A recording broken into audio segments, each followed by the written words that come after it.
What's going on, guys? Welcome to Everything Always. My name's Michael Roman, aka Allfires. Happy Father's Day to all you dads out there. I hope you guys have a great one. We have some very interesting news today talking about what's going on with the upcoming Fantastic Four film, which is set to start filming in any day now at the beginning of July. I think there's been a lot of speculation about where this movie is set and specifically in which timeline. Of course, we're going to talk about that during this video, but now we get a new industry insider update with a major plot point that sort of recontextualizes where the movie is going to take place, and if my theory about this is correct, actually going to draw a parallel to an earlier team counterpart from back during the Infinity Saga. We're going to break down the latest update about the Fantastic Four, new details filled in for the plot, and what's going on with the film. But first, if you could grab the subscribe button. We do daily Marvel content at the channel, and that's all we do. Everything from official Easter egg breakdowns, trailers, and reviews, to the occasional industry insider report and everything in between. So if that sort of thing's for you, hit the subscribe button, leave a comment down below. That will automatically enter you to win our ongoing PS5 giveaway. The next one is right around the corner to coincide with Deadpool and Wolverine's release. Again, all you got to do be a sub, leave a comment. If you want, stick around at the end of the video.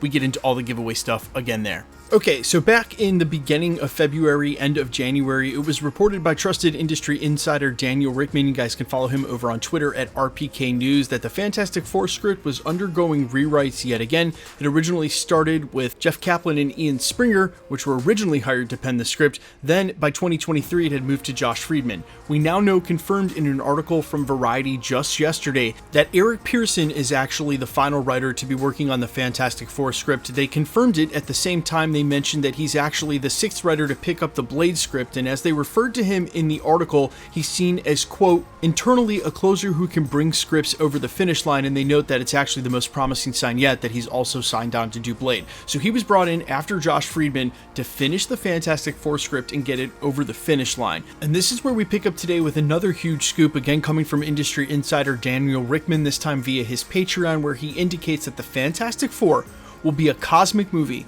with most of it actually set in space. So in the prologue, when I said this sort of reminds me of its counterpart maybe early on and during the Infinity Saga, it makes me feel like this might be a Guardians of the Galaxy type movie where there is a ton of galaxy or universe building, taking us to a lot of locations out in the Marvel Universe, instead of just being set in an alternate timeline to the 616 and on Earth. Now obviously, it's going to start there. We're going to see their homeworld, and we know this because of the very limited official promo we've gotten from Marvel Studios, one of which featured the Human Torch, also showed what their Earth looks like in the background, and it was very much an anti-dystopian, or rather a vintage or retro-futuristic timeline looking something akin to the Jetsons, where we know the film will be set in the 60s, but perhaps their technology will be on par with or even more advanced than what we've got now in the current 616 timeline. But this last little piece of info, the piece of the puzzle that they'll actually be a majority of the time in space, it sort of helps us put together the entire plot for this film. And I will issue the lightest of spoiler warnings here, because we will talk about some of the earliest plot rumors, how they pertain to current castings, and now again that this is a Cosmos movie. Well, let me explain. First of all, it starts with the fact that the earliest rumors for this film said that we were going to see multiple Heralds of Galactus. There have been a ton in the comics, some lesser known like Terex, some better known like Silver Surfer, but then it was followed up that actually the Herald of Galactus we would see feature in this film was Frankie Ray, or Nova, a counterpart for Human Torch, a human here on Earth, and that she was actually going to be the Herald, not Silver Surfer. That's why it was even more surprising when they actually cast a Silver Surfer, but not Norrin Radd, Shala Bal. Now, while I'm not going to get into the Shala Bal Silver Surfer mess right now, because I do believe we are going to see Norrin Radd, the other Silver Surfer, the one that you guys are more familiar with, in the MCU eventually. So anybody who was getting upset that we were going to see this alternate version, well, you haven't been paying attention to the Multiverse Saga, because that's what this has all been about. But they went ahead and openly cast Shala Bal Silver Surfer and Galactus, but then also cast Natasha Lyonne, but didn't say who she'd be playing, which pretty clear to me means that she's going to be playing Frankie Ray. Just by looking at the red hair alone, there's really no one else she could be playing, especially after rumors so adamantly said this would be one of the Heralds we saw during the film and for so long. There you go, just two Heralds of Galactus from the limited casting we know. So I feel like now knowing that this is a majority in space and that we might see multiple Heralds of Galactus in the film, it really feels again a lot more like a Guardians of the Galaxy style film where they're building out the universe and most likely going after Galactus. We had heard from industry insiders that Galactus would actually be looking for the Fantastic Four, and specifically for Franklin Richards. And I feel like, again, another time for a spoiler warning, but some had said that Franklin Richards was actually going to be born in space, only further evidence that a majority of the movie takes place there. But now you can sort of see where this is all going, with the Fantastic Four traveling space basically in the wake of Galactus's destruction in an attempt to find him and stop him before he obviously reaches their Earth in 616. And I think we can expect to see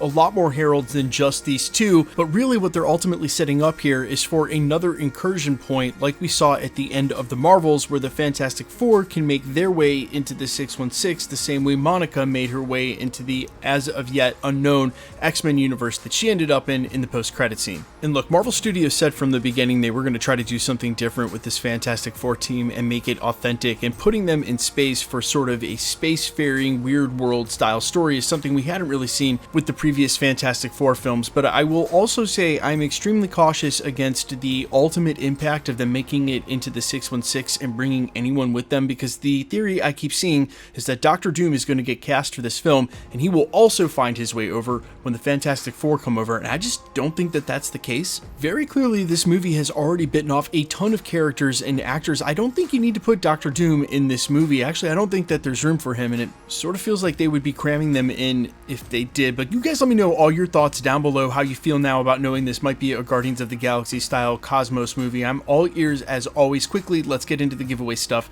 before I let you go. Okay, we're still giving away PlayStation 5s here at the channel, and we're going to continue to do that until the PlayStation 5 Pro comes out, or we just switch over to the PlayStation 6. Some of you have asked. We of course are going to give away tickets to Deadpool and Wolverine when we get a little closer to a couple of weeks before that film comes out.